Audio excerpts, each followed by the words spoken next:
Hello, welcome to the most dangerous podcast. How are you this week, James? Good afternoon, good evening, whatever it is. What time is it? I've no idea. Late, yeah, evening. I'm all right. Yeah, not too bad. How are you?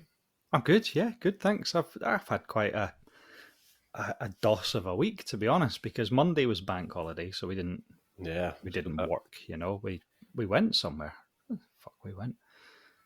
But yeah, we did something Monday. Then Tuesday I worked. Then Wednesday, me, Laura, and the two older ones, Maddie and Erin, all skived and went to Alton Towers for the day.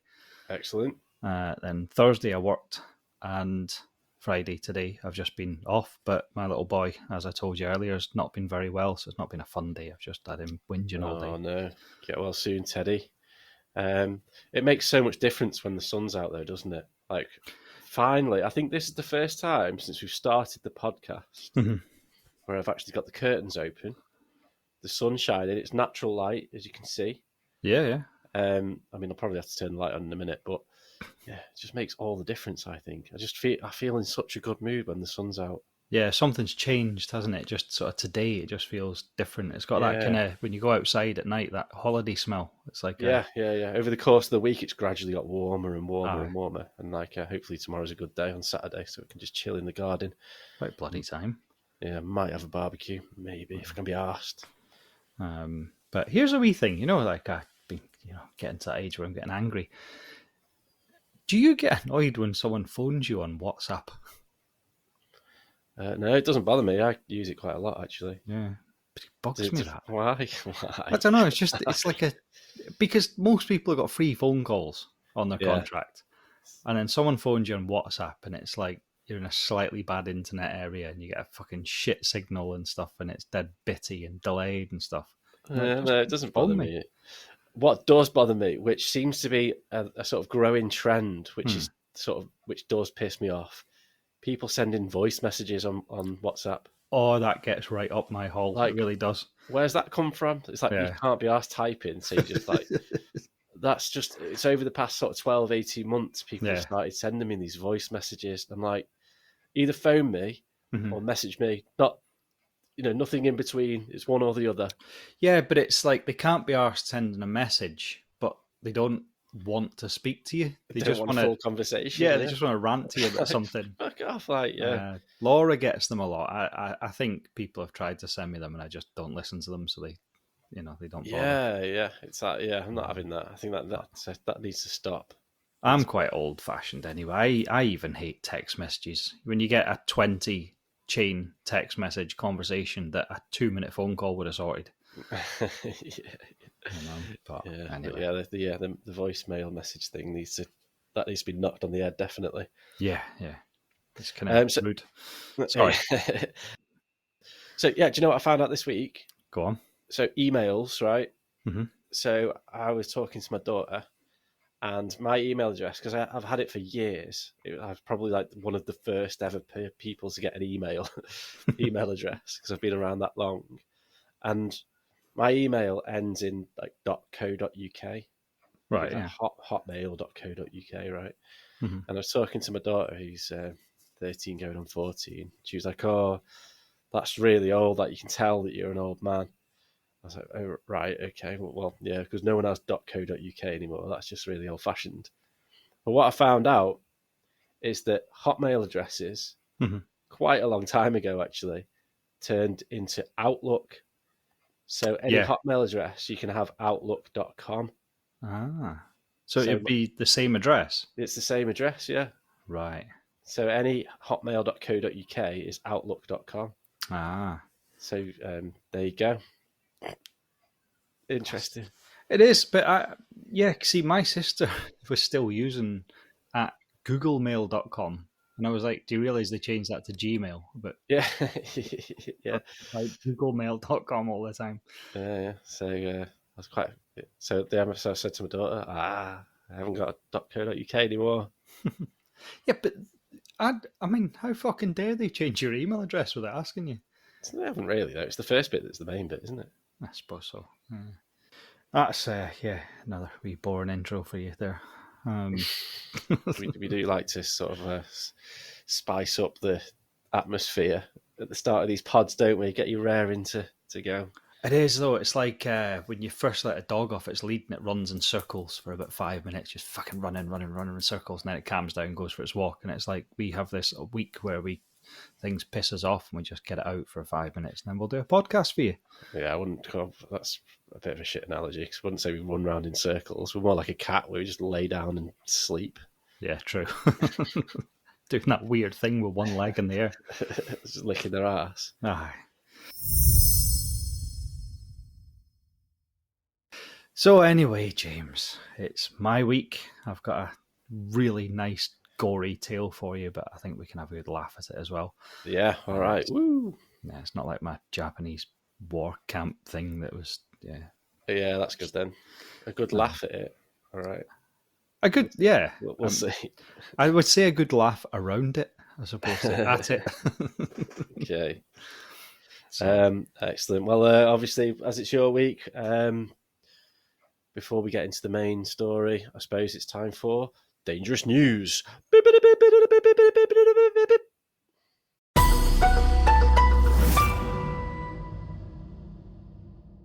So this week, French bakers set a new Guinness World Record. That's on Sunday last week, when they made 140.5 metre long baguette. So it's a 461 foot for those dealing in foot and inches. It was made in Suresnes, in a suburb of Paris. Mm-hmm. Just to give you some context, 461 foot is about 8 giraffes stacked up. 8 giraffes. Yeah. So this massive baguette beat the previous world record, which was 435 foot, and that was baked in Italy, in the city of Como. The French would have to have the record for the biggest. Well, baguette. You would have thought so. Yeah, for baguettes, right? Yeah. So they've smashed it.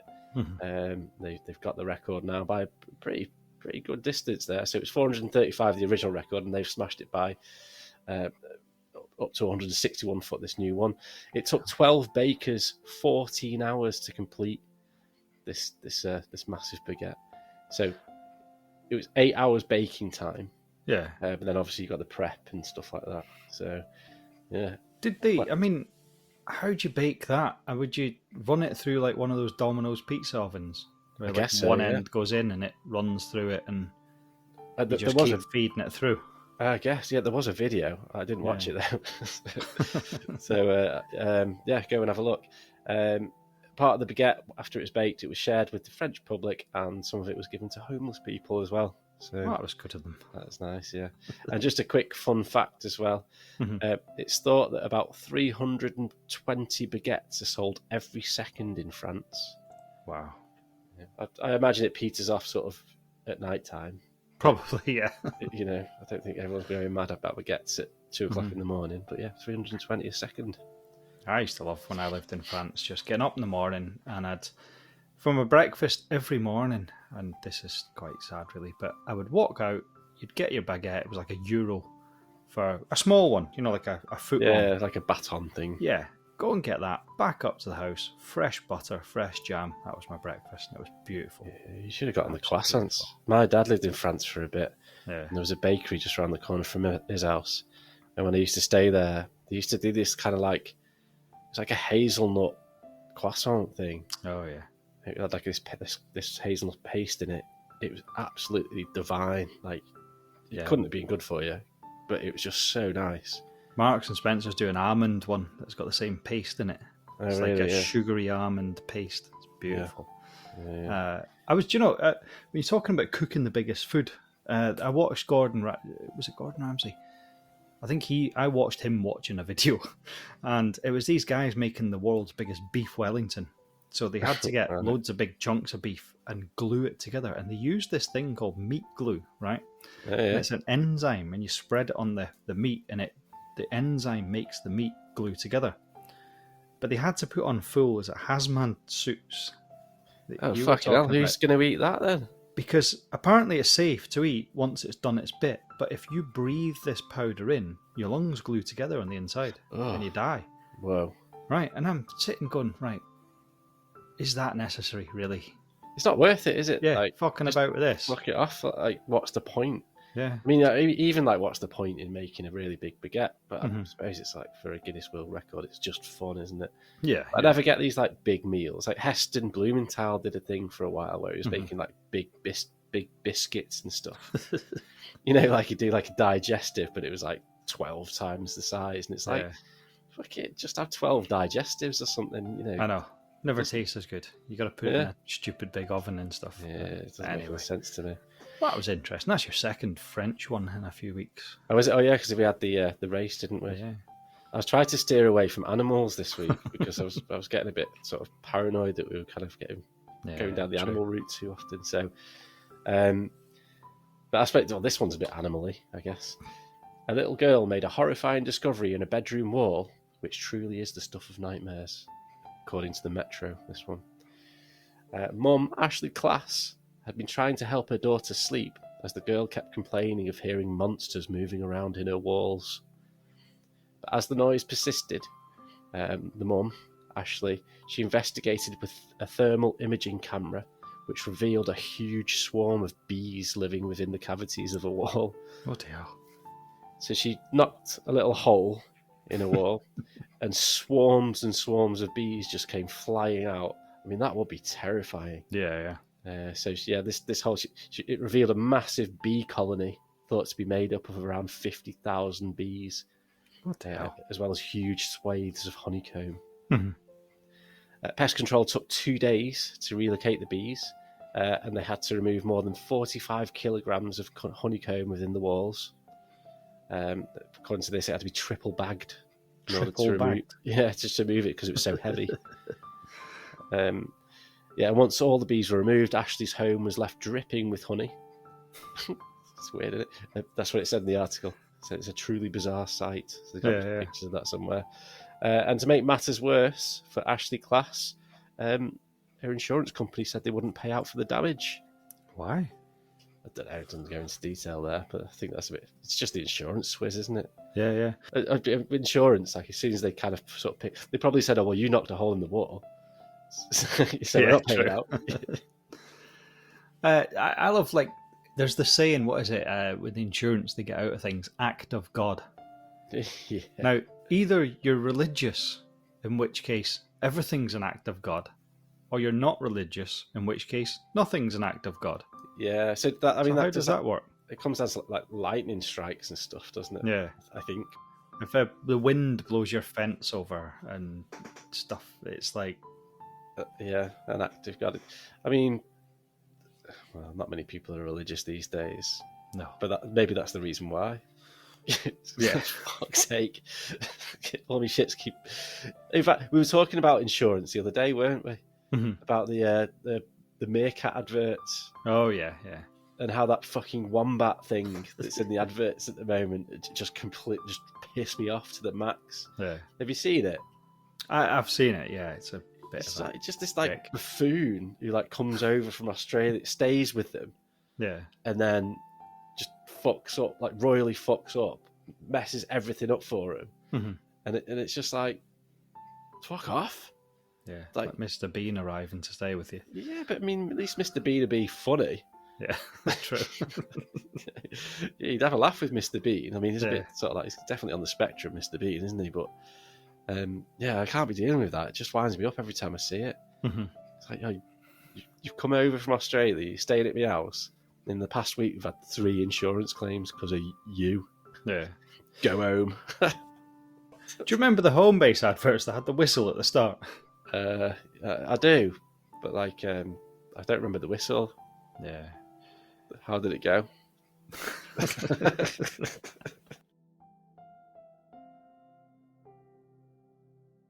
Basically, that whistle made my dogs fight. Like proper bloodbath, like ripping each other apart every single time. To the point that I used to watch the telly on edge, and as soon as the adverts came on, I looked at both Where's dogs. The remote? Put it on mute. You had to make sure they were like far away from each other. Proper fight. Like they were fine. They could be lying, sleeping, cuddled up together. That whistle came on. Boom. Yeah. Mental. Eruption. Like, okay. So that last story, that was from the Metro. I think I did say that, but just so we're not sued. And then just finally, it's quite a nice. It's not really that good, this one. It's just, I thought it was quite nice, actually. So I just thought I'd put it in there. So speechless woman reunited with her engagement ring 54 years after it went missing. Bloody hell.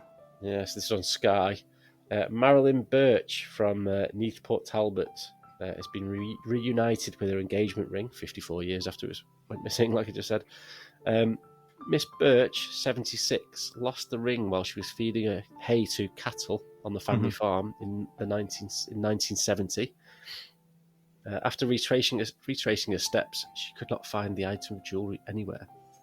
She said, "I kept looking now and again just in case we'd spot it somewhere.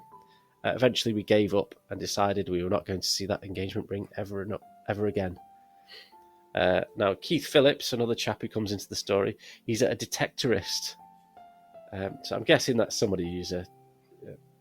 Please tell me it turned up in a steak. She was having steak for dinner one night, just cut into it, and the ring was there. No, it's not that exciting. It's not that, not that magic. Where was I? Yeah, this chap Keith Phillips, a detectorist. So yeah, as I say, I guess it's someone who uses a... Well, I know it's somebody who uses a metal detector because it goes on to say that in the story. So he was friends of the family, and he'd go onto the farmland and use his metal detector every now and then. And Miss Birch said that he used to show us various coins and bits and pieces he'd found over parts of the farm. And one evening when he was leaving here, I said to him as a joke, "Listen now, Keith, never mind all this rubbish you keep finding. Go and find my engagement ring for me." They both laughed it off at the time, but a week or so later, Mr. Phillips called back with Mrs. Birch's engagement ring. Dear. I think I called her Miss Birch before, but then that doesn't make any sense. So she's got, well, I suppose an engagement ring doesn't necessarily mean married, does it? She's not going to be listening. To keep it sort of factually accurate. It was buried 8 inches down in one of the fields. So Mrs. Birch cleaned the soil off the ring with a toothbrush and says it's not come off her finger since. It's a nice little heartwarming story. Yeah, it's lovely. For you there. So, no morals. I was going to say there's a moral to the story there, but there isn't. Never give up. There you go. Have you seen there's like a new tool that you can get, and it's like about 1 meter wide, and it's a big thing you drag along the beach, and it like sifts through the sand. And basically people are making a fortune. They're going to like Benidorm and going like either at night or like 6 in the morning and dragging it along the beach and finding everyone's like rings and watches and wallets, everything that they've lost. And I think I don't know. I believe that if you found a £20 note in the street and you keep it, that's illegal. It is, yeah. Yeah, you've got to hand it in. So yeah, there's a cooling off period, I think. So you hand it into the police, and then I think it's 30 days maybe. Yeah. If no one claims it after that, you can have it. Because I found like an Apple. It's not an Apple Mac because they're the laptops, aren't they? But it's like what the big computer's called. Apple. An iMac. iMac. So I found an iMac in my back garden. And I thought, oh, that's a bit weird. Yeah. So I picked it up and took it in, and I phoned the police and said, "Look, I've just found an iMac in my back garden. What do I do?" So they sent some people around, some police, and the police had a look at it. And I plugged it in, I checked it was working and stuff. And the police come over and they just looked at it like for about 5 seconds and went, "Nah, this is shit. Someone's just dumped it. You can have it." Really? Yeah. What did you do with it? I don't know if I'm allowed to say this because it's kind of illegal. Did you sell it? I just left it on the road because I didn't want it. It was rubbish. Right. It was all like, the screen had been like cracked. And then the button on the back to turn it on was a bit iffy. I mean, I probably could have got it repaired quite cheaply, but it was big and I didn't really have space for it. Yeah. So I thought, well, if I just put it sort of on the side of the road by the bins, some other sucker's going to take it. And then so I just left it there, and then like within like an hour it'd gone. Yeah. I've never owned an Apple thing in my life, to be honest, so I wouldn't know what to do with an Apple Mac or an iMac or. Yeah, it needed sort of unlocking. Like Yeah. I would have had to take it to like a tech shop to unlock it. Probably needed a bit of repairing. I mean, it had that kind of sort of stains at the back where the fans are, so I think it had been used quite a bit. Right. So Yeah. first of all, I thought someone had like nicked it and been caught or something and just dumped it. That's why I phoned the police. But I think what it looks like is someone just didn't want it anymore, didn't know what to do with it. Just fly tipping. And just fly tipping. So that's pretty much what I did. But you didn't fly tip it if you've left it for someone to take. It's different to dumping it in someone's garden. Yeah, I just like released it back into the wild. Yeah. Right. Okay. Well, yeah, that's all the stories this week. Yeah, wasn't much to go on, to be honest. I did try. So that's this week's Dangerous News. Thanks very much, James. Right, we'll get on to the main event. Okay, so as you'll all be familiar with the format by now, we alternate week by week. And Fraser, lucky you, it's your week. What have you got for us? Well, I've got a wee tale for you, but unusually I did give you a bit of clue about what it's about because the tale's not very long, but I think there's some discussion to have after it, so I want you to have a little bit of preparation. But I'm gonna tell you the story first. Are you familiar of the story of Armin? Practice this guy's name earlier. Armin Meiwes.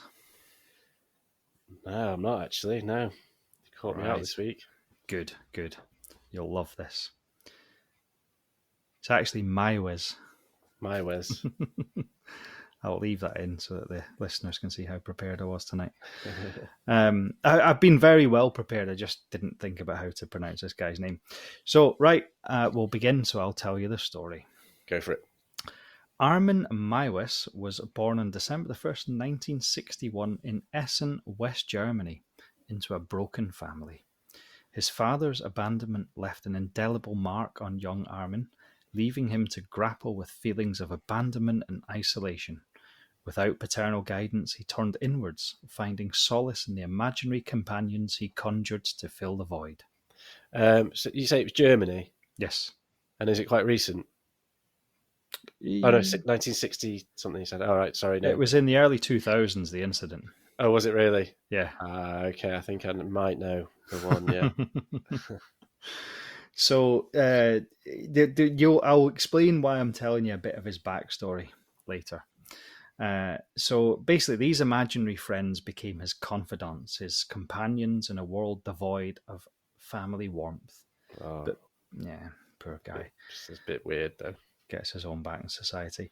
But beneath the surface of his outwardly normal existence, a dark fascination simmered, a fascination with the taboo and the forbidden. Oof. As Armin passed through adolescence and young adulthood, his fixation on cannibalism took root. Here we go. Yeah, here we go. Fueled by a desire to consume and assimilate another's essence to make them a permanent part of himself. Now, I'm going to stop here. Now, Armin was very scarred by abandonment. And yeah, as he grew up, he decided there was only one way to make someone a part of him, that they could never leave him. And that was to consume them. To eat them. So that's a bit of a jump, that though, because yeah, like, a lot of people go through that experience. Mm-hmm. Definitely, a lot of people have like parents who separate and things like that. I think this runs a bit deeper than that, to be honest. Because if that happened to every single, it'd be like The Walking Dead, because everyone would just be eating each other. Yeah. I think it's. Someone told me that smoking doesn't cause cancer. But if you're going to get it, smoking makes you get it a lot quicker. So this guy was probably into cannibalism, but his abandonment issues probably just spurred him on that last little bit. It just pushed him over the edge a bit. Yeah. But how do you even get into stuff like that, though? Did you? In fact, there was a story this week. Did you see that? I don't know. I don't have the details in front of me. It just popped into my head then. Did you see that about this Norwegian guy? No. He was called he was well into like, oh, it's disgusting this. So he's just been sent to prison for like forever because he's insane. And basically, what he was into is he would like cut people's dicks off and that, and like he's like he ate some of them. He called himself the eunuch maker. The eunuch maker. Yeah. So he on the dark web, obviously, he like was sort of advertising, and people would pay him to like say, "Oh yeah, well, I want to be tortured," and part of his torture was like cutting people's willies off and stuff. See, I think now these guys that do the thing, they're sick, but the people that go, yeah, do it to me, they're sicker, surely. Yeah, well, he had it done to him, so he was already. He didn't. I just don't get it. I mean, it's like, I want everyone to look like my action man. Like, you know. But I mean, but he's not like a trained surgeon or anything. He was just doing it, and like, but I just don't like understand that though. I mean, the process and like it's gonna hurt. That clearly. A brand new set of garden shears from the range. And then what happens afterwards once it's gone? Like, it's like what's it look like? What do you piss out of? Yeah, you just leave a little hole, little like straw. I don't know. Anyway, look, that was this week actually. Yeah. But, so anyway, back to you. That's exactly why our Spotify listeners are dropping. Just to interrupt, actually, our listeners and downloads are up again this week, as usual, up every week. But our Spotify followers went down, which I just found really strange. Yeah, well, I did say it might have been me because I did sort of unsubscribe by mistake. Gone down by a couple. But yeah, so if we're offending anyone, just let us know. And don't be such a soft touch. Here, this is I've just looked him up now. Marius Gustafsson. Right. Sentenced the eunuch maker. The eunuch maker. Jail for 22 years this week for just cutting people to shit and posting it on the dark web. You'd make videos. Imagine that on a first date. What'd you do? Oh, I'm a eunuch maker. The eunuch maker. No. Sorry, I'm stealing your thunder a bit here. Go for it. Don't worry. So for Armin, the idea of devouring another human being became an obsession, a compulsion that consumed his thoughts and desires. No pun intended. In the early 2000s, Armin ventured into the depths of the internet. Now, I assume this means the dark web. A realm where anonymity cloaked his darkest impulses. There he found a community of like-minded individuals who shared his fantasies, a community where the unthinkable was not only discussed but actively pursued. So you say the dark web, but when was this? 2001. 2001. So I would argue that in 2001 there was no dark web. All the web was dark. True, yes, yeah. You could it was the wild. I mean, it's still pretty wild westy now, but there was some nasty shit that we discovered back in those days. Oh, we've mentioned it before. Was it steakandcheese.com that was just... It was just horrific. And it was worse because it was dial-up. You'd see the picture getting revealed a line at a time, and then you just start to see someone's insides on the outside.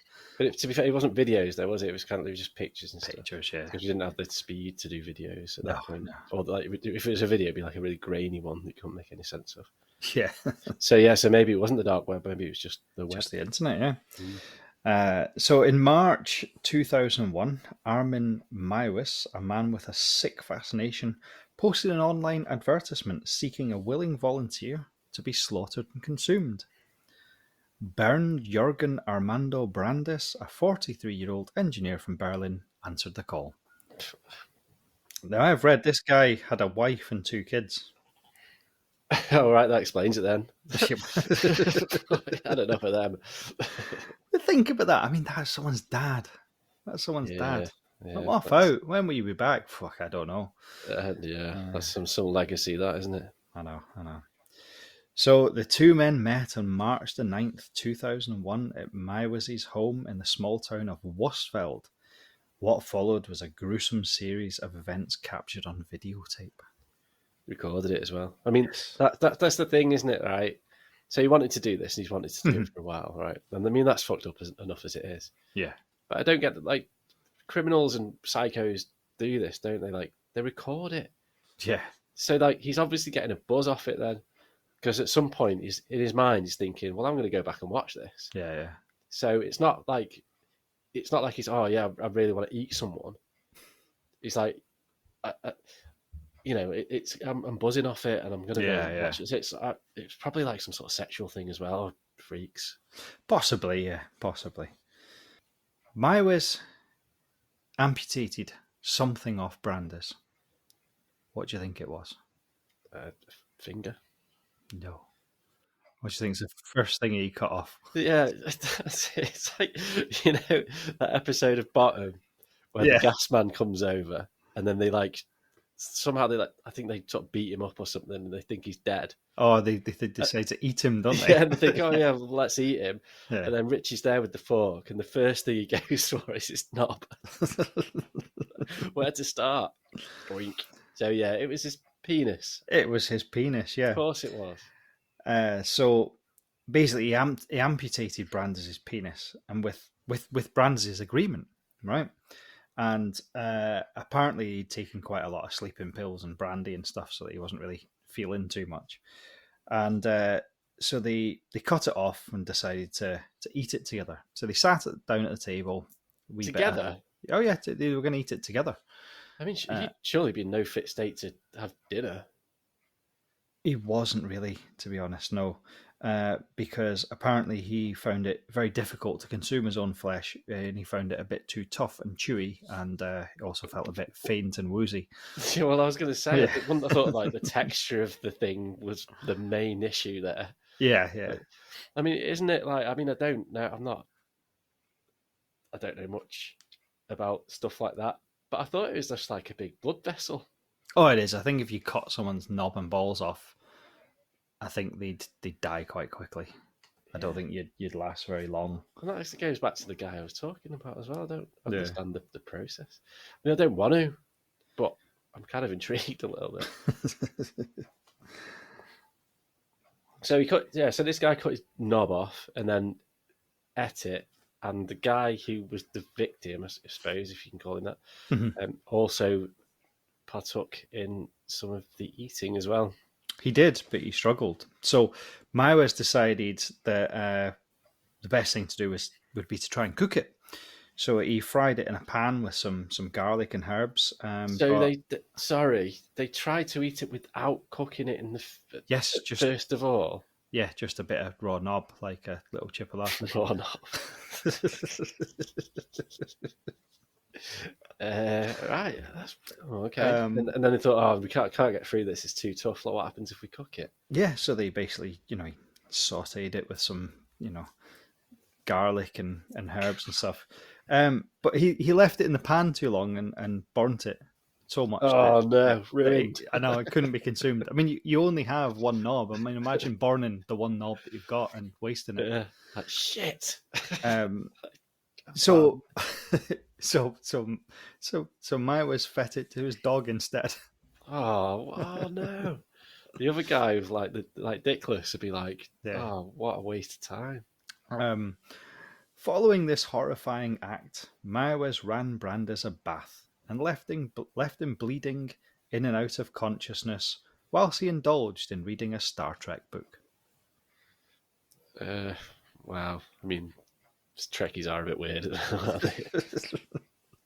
What a strange evening.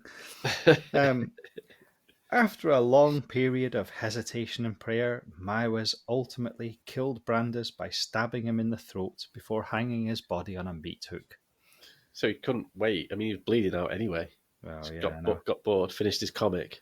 Agitated, yeah. Thought, right, I can't read more about this fucking Enterprise. Let's go and end this guy. Yeah. Klingons are doing me in. So the entire incident was recorded on a 4-hour videotape. So you're looking 4 hours between him sort of arriving, shaking hands, cutting his knob off, burning it, feeding it to the dog, running him a bath and stabbing him to death.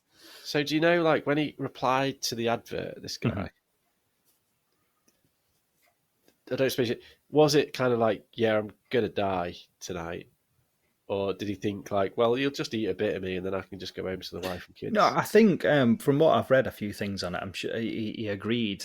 There is actually, none of the stuff's been released, but there are emails back and forward, and they actually chatted for a period of a couple of months, and he is fully understanding that this is death. He's going to be consumed. Yeah. Not just eat a little bit of him. He's going to be consumed. Yeah, I'll add to that apparently 6 people replied to the advert. 6 people, but he was the one that was selected by Meiwes. That's interesting. Yeah. So, it's kind of suicide, I guess, isn't it? Must be, yeah. You kind of go that I want to end it all, but rather than sort of doing it, the most common ways, then I'll go down in a blaze of glory and make someone happy as well. Yeah, feed a hungry man. So, in the aftermath of Brandes' death, Armin meticulously dismembered and consumed his body, savouring each morsel as if it was sacrament. Portions of flesh were stored in his freezer, tangible reminders of his twisted communion with his victim. Did you say we were losing listeners on Spotify? Yeah. I read somewhere that apparently every time he ate a bit of him, he had to have this particular red wine to drink with it. He really savoured eating him. Yeah, it's a bit like Silence of the Lambs. Yeah, it is. He had Chianti. So the revelation of Armin's heinous deeds sent shockwaves around the world, sparking a media frenzy and igniting debates about the nature of evil and depths of human depravity. His trial in 2004 culminated in a conviction for manslaughter and a sentence of life imprisonment, marking the end of his reign of terror, but not the end of his legacy. It wasn't really a reign of terror, was it? Well, it was just one guy. Yeah, I did think that, actually. Yeah, it's not a reign. I mean, it's not Bundy, is it? It could have been a reign of terror if he was the first, but he was the last as well. So exactly, yeah. A reign of terror would have been like, well, I've eaten 8 people. Who's the one that they did the show about recently? I saw him when I was doing this. Not Ted Bundy, the blonde hair guy. Oh, Jeffrey Dahmer. Yeah, he ate people, didn't he? That was a reign of terror. He dabbled, I think. Yeah, it wasn't. It wasn't his. A bit of a nibble. It wasn't his OM, but is it OM? What's the operandi? MO. MO. Yeah, wasn't his modus MO. operandi. That's it. Yeah, it wasn't that. Yeah, I think he just nibbled. Yeah, it was something he had to go at. Yeah. So the story of Armin Meiwes serves as a chilling reminder of the darkness that lurks within the human psyche, a darkness that can manifest in the most unimaginable ways. It forces us to confront the uncomfortable truths about the nature of obsession, the fragility of sanity, and the thin veneer that separates civilization from barbarism.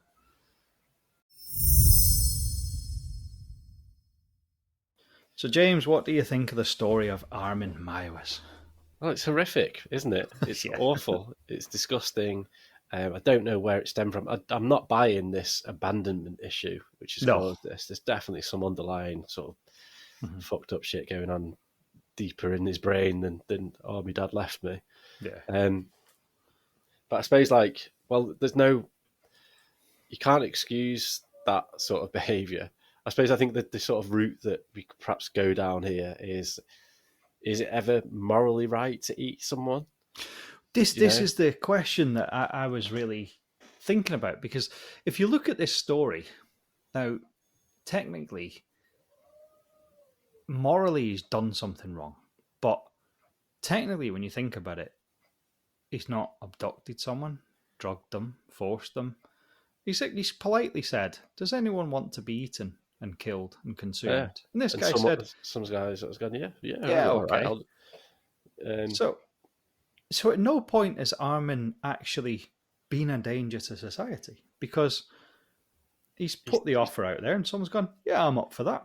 He's done it responsibly. Yeah. Give him that. Responsible cannibalism. Yeah, he's not sort of just bonked someone over the head in the middle of the night and dragged them home and ate them. That's one of the things that I thought there's a debate there to be had, that, is he dangerous to society? I mean, because he's fucking just eating somebody. And not only that, he did stab him in the bath as well. True, yes. So, Yeah. I mean, that's kind of a bit kind of like you can't let people walk around the streets who do that sort of No, stuff. he I didn't mean, politely wait for him to die. yeah, if he like, I don't know, so if he cut his finger off Mm-hmm. and ate that, and then said, "Cheers, mate, see you later." Yeah. I mean, that's still no. I can't buy it. I can't buy into it. Like, What if the guy said, "I've got cancer. I think I've got a week left. I'll come and live with you, and when I'm dead, wire in." I'm not eating you. Yeah. Full of cancer. Nah, I'm all right, mate. That's a tumour burger. No thanks. Yeah. But yeah, so obviously the guy, you've got to be a psychopath to want to eat someone. Mm, But like we said, he did it responsibly. So yeah, and actually, I suppose like going back to that last comment I just made, it's how it's presented as well. yeah. Like, would you like if you had a human meat minced up into a burger? Mhm. I mean, that'd be more appealing than like a burnt knob. Yeah, true, yeah. I remember we were sitting eating dinner one night and I read this fact and I read it out to Laura. I said, if they ground up everyone that lived on Earth at this very moment into one giant meatball, it wouldn't be as tall as the Eiffel Tower. Is that real? For real? Yeah. That's true, yeah. And she didn't eat any more of her dinner that night. And I got in a lot of trouble. But yeah, I mean, there's you do that at restaurants, when you've like finished yours, you're still a bit hungry. Did you know? Yeah. I'll have it then. I'll finish it. Don't worry.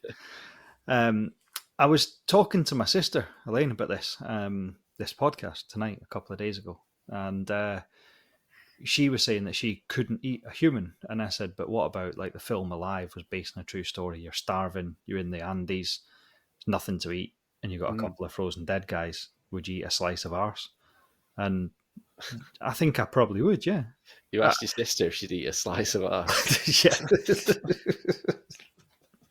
But I thought, to me, I wouldn't feel any worse eating a human than I would a cow or a sheep or a pig. That's well different, though. That's so different.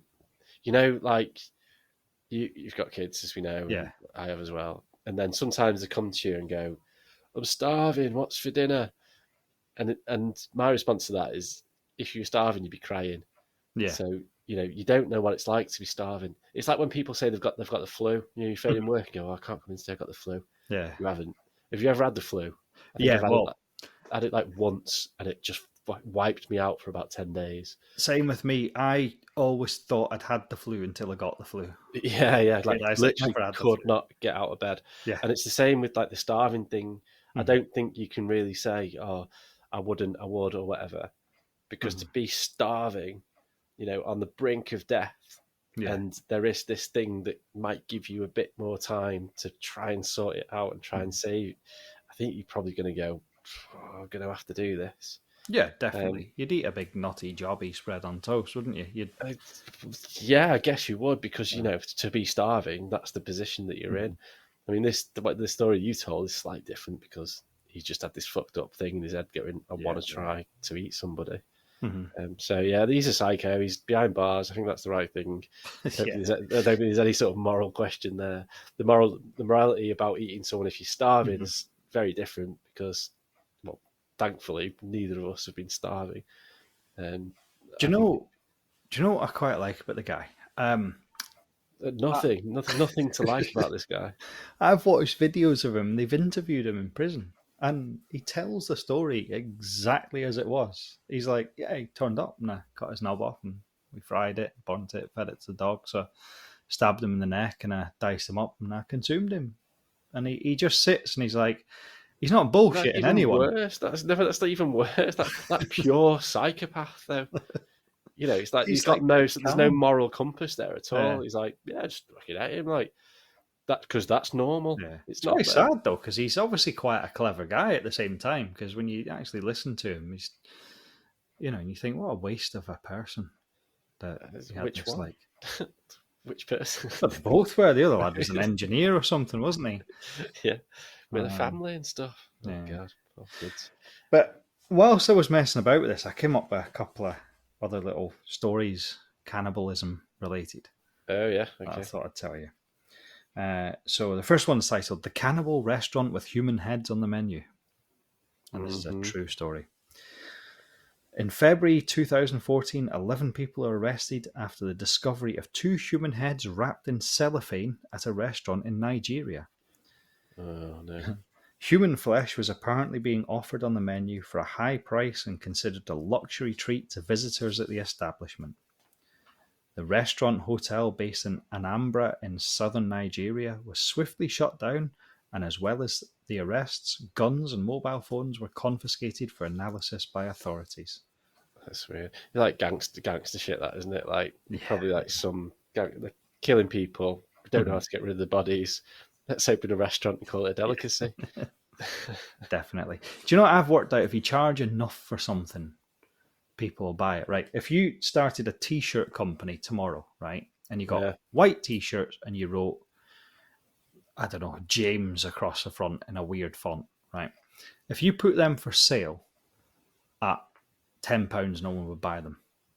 But if you put them out for sale at £120, I reckon people will go, God, that must be a good designer brand, that. I'm going to buy one of them because it's 120 quid. Some idiot would probably buy it if you got enough exposure, yeah. And it's then, God, that t-shirt, it says James on it. I've never seen that before. Well, it's this new guy, but it was 120 quid. No, I want one of them. I'm going to go and buy one for 120 quid. Don't know. Not sure about that. It's like, you've got kids, you know what they're like at school. I want one of those jackets. How much is it? £450. Why do you want one of those? Everyone's got one. Exactly, because there's a buzz about it. Like, because there's like, there's a FOMO thing, isn't there? Like, well, I want that because, that's the cool thing or whatever. Just a generic T-shirt with my name on it. That's going to go. I mean, though, look at Ralph Lauren's the biggest fucking blag in history. Plain polo shirts with his little logo on it. That's all Ralph Lauren. Golf or something. Yeah. Polo. It's polo. It's getting a horse with a polo stick. Oh yeah, that's it. But like, there's a whole shop full of just fucking polo shirts. Blue, red, white, green, black. Wee guy on it. £140 for a polo shirt. What a blag. Yeah. He's not a designer. He's just put his logo on fucking polo shirt. I don't know. Don't know enough about him. Does my head in. Okay, number 2. The brothers who allegedly dug up over 100 bodies from a graveyard to eat. To eat? 100? They're hungry, were they? Yeah. Must have been. This was also in 2014. Must be something. Oh, really? In the water. Recent? Yeah. Okay. Yeah. You said that. I thought it'd be like in the 1800s or something. Like peasants, like desperate. But no, it was like 10 years ago. Someone I want to do a podcast on is Burke and Hare. Yeah. That's what I was thinking. That's what I thought that this might be. But yeah. 2 brothers in Pakistan were arrested in April 2014 after a boy's human head was found in one of their homes. The pair, Muhammad Arif Ali and Muhammad Farman Ali, already convicted cannibals, so they knew they were cannibals, were released from jail last year following a string of offences. Imagine walking down the road, you look at one of them's behind you. Yeah, fuck you, go away. Like these stories and stuff, like these reports, like who found the head? Yeah, true. A boy's head was found in their house. Like, was it like a tip off and the police raided it, or was it just like a neighbour? Like, do you mind if we get some milk? Oh my God. Have you ever seen the prank where if you get a big jar, yeah, a little water and put like a bent photo in? That's it. Yeah, you just print off on like a photo. Thing and then just sort of curve it around. Looks dead real. Jar, yeah. So local police were alerted to the brothers' behaviour following reports from neighbours of bad smells. There you go. So the police found it.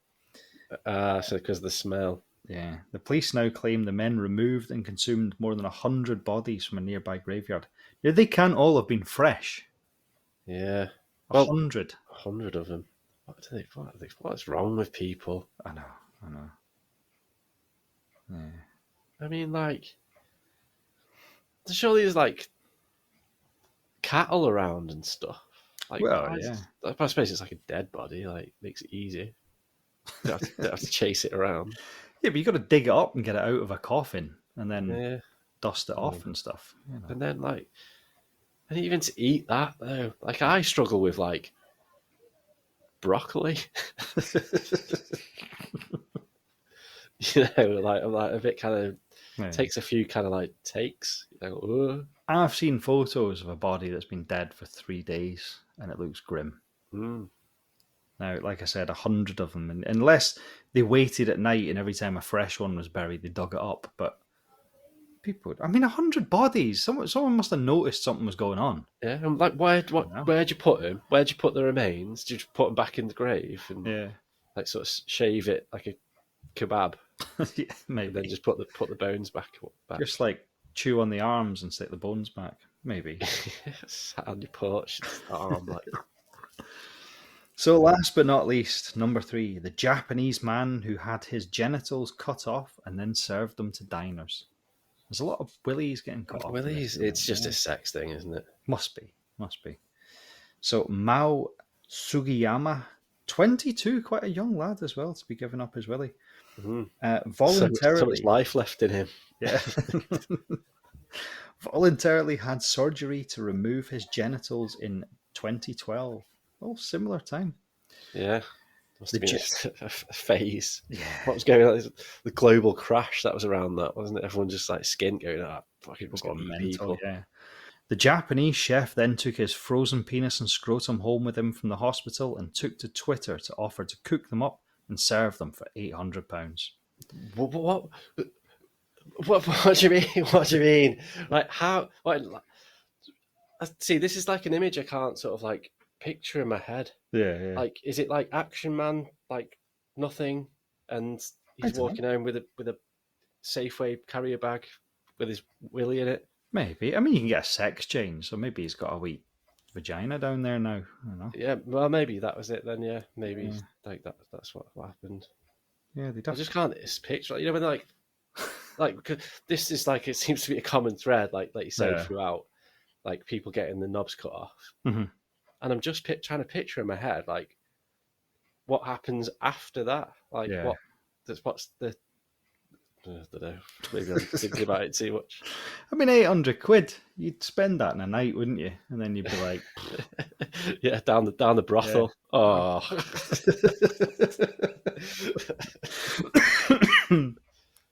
Yeah. That's fine, I'll grow another one next week. Yeah, it doesn't happen, mate.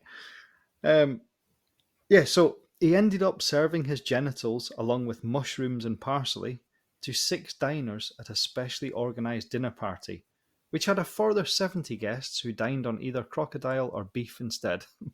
Wow, the sensible ones. Yeah, crocodile though, a bit weird. Yeah, but so's a Japanese man's cock and balls. Crocodile's less weird, I suppose. I'd go for the crocodile, definitely. Yeah. I think you can actually buy a crocodile, can't you? Yeah. There was like a phase, wasn't there? Like, was it sort of mid 2000s, maybe sort of, where there was kind of people buying alternative meats, like zebra burger and ostrich burger and things like that. There was one of those. There was like a restaurant chain, wasn't there? I think there's still one in Cheshire Oaks where I live. That did like the kind of ostrich and crocodile and kangaroo and weird shit. So it's not too unusual, but cock and balls is quite odd. It is, and especially next to mushrooms, you'd be unsure which one was which if you got the the right bit. So how many? So there's 7 special guests. 6 or 7, 6 or 7 special guests. Fair play to him, like. And then, I know. It's Japan though; they have those wee like sushi things, don't they? Right. It's not like if it was in Germany, they'd be expecting a big sausage, Yeah, if it was me, it'd be like 1 special guest. Yeah. We'd still want a main course. But yeah, I think the other 70 had the idea right. We'll go and watch this shit show, but we'll just have crocodile and beef, thanks. Give that a miss. Leave the cock and balls.